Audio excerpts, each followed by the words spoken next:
7:24 de la mañana, ¿qué novedades nos traes para hoy, Irwin? Hola Carlos, ¿cómo estás? Buenos días. Go UCT, ponemos tu vocación en movimiento. En la Universidad Católica de Trujillo ofrecemos una formación integral, sumando educación, deporte, cultura y valores para el liderazgo y la superación. Examen de admisión 29 de junio. Conoce más en admisión.uct.edu.pe. Universidad Católica de Trujillo, líderes con alma y valores.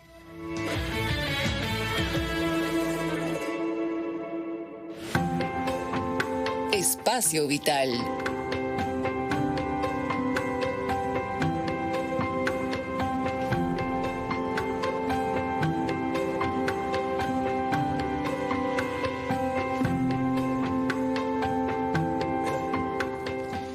Bueno, son las 7:25 de la mañana, ya estamos con el doctor Elmer Huerta, asesor médico de RPP, nos trae Espacio Vital con un tema realmente muy interesante porque hay un factor externo que convierte a un mamífero macho en hembra. ¿Por primera vez? Primera vez. Doctor, ¿cómo está? Buenos días. ¿Cómo está, doctor? Hola, Joana. Buenos días, Carlos. Buenos días también a todos nuestros oyentes. Efectivamente, este es un estudio sumamente importante y de esos estudios que en ciencia se denominan paradigmáticos, porque cambian un poco el paradigma, cambian el modo de pensar de muchísimos científicos sobre el tema. Y como ustedes dijeron, el titular podría ser que un factor externo, ahora vamos a ver cuál, convierte a un mamífero macho en uno hembra. Vamos a ver esto. Esto es complicado de entender, de explicarlo y voy a tratar de ser lo más claro posible. Hasta ahora, Joana, Carlos, se pensaba que solamente la genética definía ese rasgo biológico llamado sexo biológico o sexo genético. ¿Cómo es esto? Al momento de la fecundación, cuando se junta un espermatozoide con un óvulo, allí, dependiendo del tipo de espermatozoide, que puede ser un X o un Y, allí se forma el sexo biológico o genético. Entonces, si el espermatozoide es un espermatozoide X y se junta con el óvulo, que es siempre X, X más X, hembra. Pero si el espermatozoide es un espermatozoide Y y se junta con el X, YX, macho. Hasta ahora se pensaba que ese rasgo genético era el que determinaba el sexo genético, biológico del futuro huevo. Bueno, lo cierto es que ese proceso, mira, para que este XX o este XY que se formó en el huevo se desarrolle y logre en el embrión formar ovarios, si es XX hembra, o testículos XY macho, pasan más o menos 6 semanas, no es instantáneo. El desarrollo de las gónadas, de los ovarios, de los testículos, toma más o menos 1 mes y medio. Es en ese 1 mes y medio en el que la XX o la XY va a determinar el desarrollo de los ovarios o los testículos, en que pueden pasar cosas. Este es el concepto. En esas 6 semanas pueden pasar cosas. Y eso es lo que demuestran estos científicos japoneses.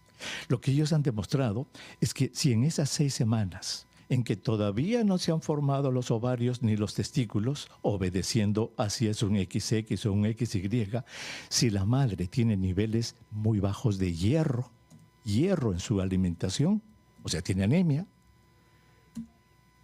un XX, que es una hembra, va a formar testículos, o al revés, un XY, que es un macho, va a formar ovarios. Fíjate. ¿Y cómo se produce esto? Es complicado, pero hay un gen especial que se llama el SIR, el SIR, que es el que determina la formación de ovarios y de testículos. Esto ya está estudiado hace más de 40 años, pero lo que no se sabía era cuáles eran los mecanismos que podían modificar la función de este gen que es formador de gónadas. Entonces, ellos dicen, esto es la primera vez que lo hemos visto. Nunca hemos visto que de acuerdo a la... Y por supuesto hacen experimentos, muchos experimentos, exponiendo a las ratitas a dietas bajas en hierro, etcétera, y demuestran de que esto es así. Entonces, ¿qué nos demuestra esto, Joana, Carlos? Esto nos demuestra de que el desarrollo sexual de un ser humano No es pues blanco, negro, 0, 1, arriba, abajo, derecha, izquierda. No es así. Existen muchísimos factores que pueden intervenir en el desarrollo sexual de un ser humano, incluso en su orientación sexual. Por eso es que este estudio es importante y paradigmático, como dijimos hace un momento. ¿Por qué?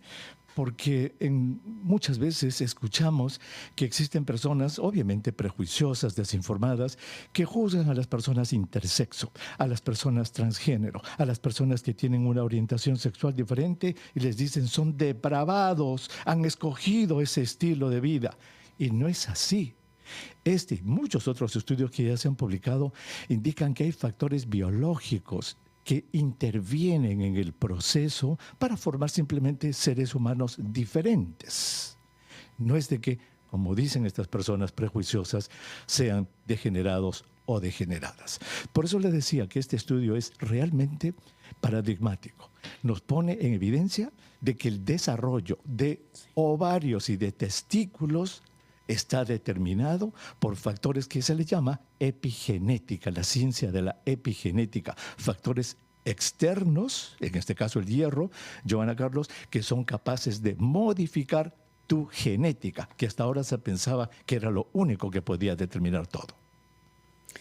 Bueno, sumamente interesante, doctor. Cuando revisamos justamente este experimento en ratones, estábamos esperando la explicación mucho más didáctica de parte de usted, no solo para nosotros, sino para el público en general. Información que además les recordamos está como siempre en nuestra web, en rpp.p y en nuestros canales digitales. Doctor, que tenga un excelente viernes, 5 de la tarde, claro, nos conectamos nuevamente y lo escuchamos en Espacio Vital. Para los oyentes, Joana, discúlpame, sí. Los oyentes son muy exigentes en RPP Noticias, sobre todo de este Espacio Vital. Y ¿de dónde han sacado eso? Revisen, por favor, el número del 4 de junio de la revista Nature. Allí está todo este experimento para que lo puedan leer. Claro que sí, un abrazo. Gracias como siempre por la información. Gracias, doctor. 7:30, una pausa y volvemos luego de los titulares.